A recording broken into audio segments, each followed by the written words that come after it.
On this Monday morning in May, we had hoped to be reflecting on 6 big summer games: Cork against Limerick and Waterford against Tip in the Munster Hurling Championship, Dublin and Kilkenny, Laois and Galway and Leinster, Monaghan and Cavan in Ulster football, and Mayo Leitrim in Connacht. Instead, it's the reflections of the GAA president on the Sunday game last night that there'll be no Gaelic games while social distancing remains in place because of the coronavirus that dominates the sports headlines this morning. No big county games, no club games, no juvenile games, and no training while people are asked to stay 2 metres away from each other. Here's John Horan talking to Des Cahill.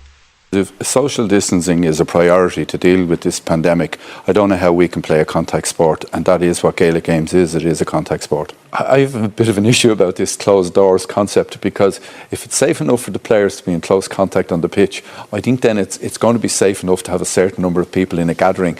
Take Croke Park, for example, 83,000 is the normal attendance, but I'm sure we could put an attendance into Croke Park that could be done in a safe manner. But I think, crowds gathering in that situation will probably come before we even have contact sport. That's GAA President John Horan. Let's speak to Eoghan Corry, GAA historian and author. Morning, Eoghan. Good morning. Has there ever been a break this big for Gaelic Games? Oddly enough, there have. For the first 20 years of the association, the All-Ireland Championships were running up to 2 years late. It would have happened at club level in many counties. In my own county, Kildare, 4 senior league titles were played in the same year in 1960.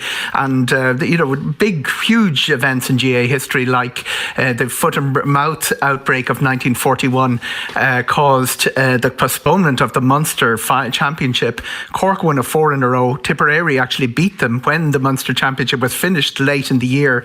So it's reflective really of the GAA's place in the community. When a big national emergency occurred, like 1946, the harvest was late, they postponed the All-Ireland final so people would be there to bring in the hay that was brought in very, very late. Some listeners might even remember back that far. The polio outbreak in Cork in 1956 caused the postponement of the All-Ireland final.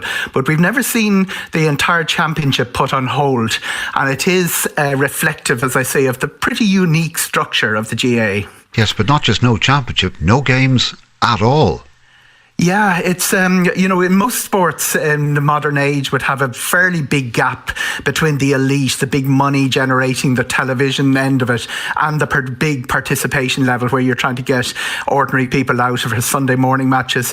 That break isn't as clear as the GAA. It's something that people outside the country have difficulty comprehending. No transfer system, people playing for their parish, people playing in front of 82,000 in Croke Park are going to work on Monday morning. And I think where John Horan was coming from last night was that GAA is still about that participation base. A lot of extra work has been loaded onto the shoulders of the club, this army of volunteers, the length and breadth of the country, understandably for child protection measures, but also, insurance issues, compensation. They've had an awful lot of extra things to look after apart from just doing what they love doing, getting teams ready and getting pitches ready, and asking them to become a virtual policeman for social distancing as well would have been just an extra burden. And as we all know, all it takes is one Twitter pylon, a photograph to appear somewhere, and the whole reputation of the GAA could be held up. His assessment is sobering, although probably more realistic than what many games are preparing for in terms of a prospect of return to big matches. It could be a very long time, though, before the game returns in any format. You're absolutely right. It's very easy for where there's a break between the elite and the participation. English Premiership today discussing about finishing the season on neutral venues.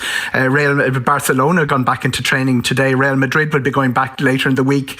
The GAA doesn't see that sort of division between what happens at the top in front of the big matches in Croke Park and what happens in the 2,000 clubs throughout the country. They are really linked in together. Very hard to start one without the other, and it's a big question. What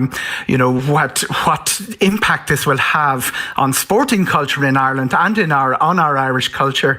The great Irish Times journalist once said, Donald Foley once said, the The GAA was invented to give some people something to talk about.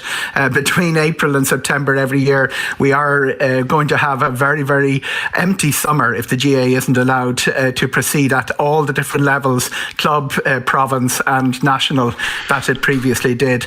And then there's the big financial hit. I think it's going to be more than the 50 million that John Horan instanced. When you think the league is only worth 6 million to the GAA, we've lost that. The championship is most of the other 85 million euro income. That will impact not just on the top, but it'll impact on every club in the country, because there are no Russian billionaires, there are no shareholders in the GAA. The money that goes over the gate comes back to the clubs. Eoghan, thank you. That's Eoghan Corry, GAA historian. More with Darren in the sports news later in the programme. Now at the time at 7 minutes to 8.